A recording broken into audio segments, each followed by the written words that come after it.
Chairwoman, thank you. Madam Secretary, let me pick up on the topic that you and the chairwoman are talking about. The law prohibits rate regulation, but you support affordability. How do those two things not clash with each other?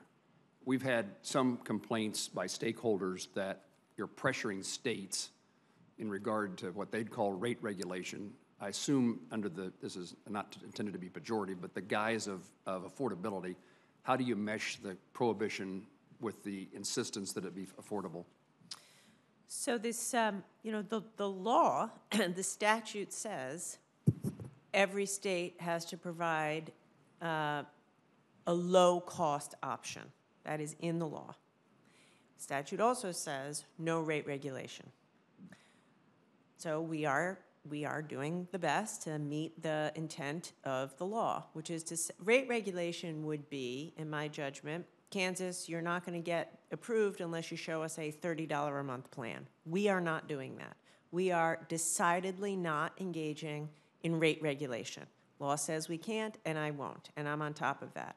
That being said, I'm also required to make sure every state has a low-cost option. So we're building in flexibility to work with the states, state by state, recognizing that in certain states that are very rural, it's more expensive to provide that.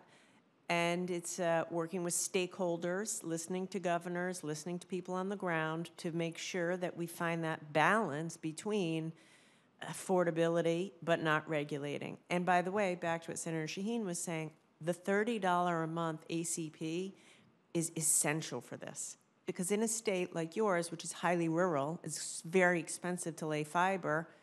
Hypothetically, I say like maybe $65, $70 is as low as it can go.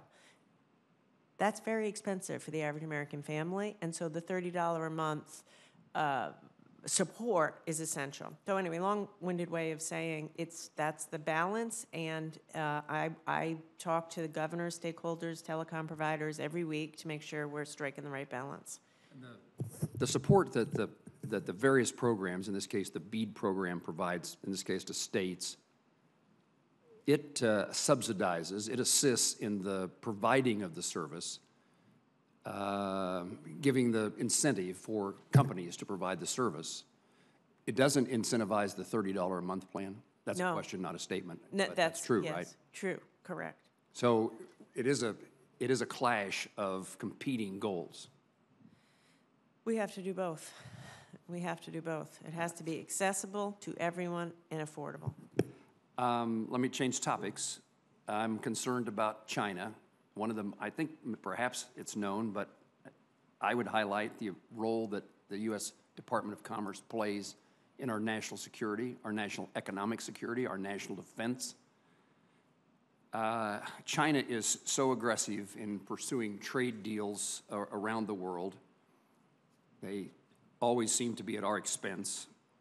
China offers other nations better market access for their products and continues to build economic ties with critical partners and our potential adversaries. What can the department and ITA do to expand commercial services around the world?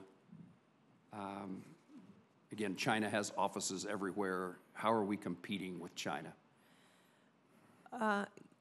As I said in my opening testimony, we've asked for additional funds for $4 million additional increase for ITA to help us compete with China.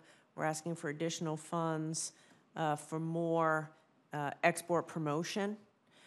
In my tenure, I've launched several initiatives around export promotion, particularly helping small and medium-sized companies to do exports. We're launching new digital tools to help small companies with export promotion. So, so we have to promote more, and we are doing more, and we're trying to focus it sector by sector. But also, quite frankly, we need to do everything we can with countervailing duties and such to make sure that we have a level playing field so that China can't take advantage of, U.S. businesses and workers. So you're one of the few people that I know that has negotiated with the Chinese, with the highest level of government officials in China. You have any Can you tell us what potential exists for some kind of agreement with China to diminish the challenges we face that they're presenting us? Is there a path forward that provides hope instead of just adversarial relationships? Yeah, I'm smiling because I have 15 seconds, and that's a tough one.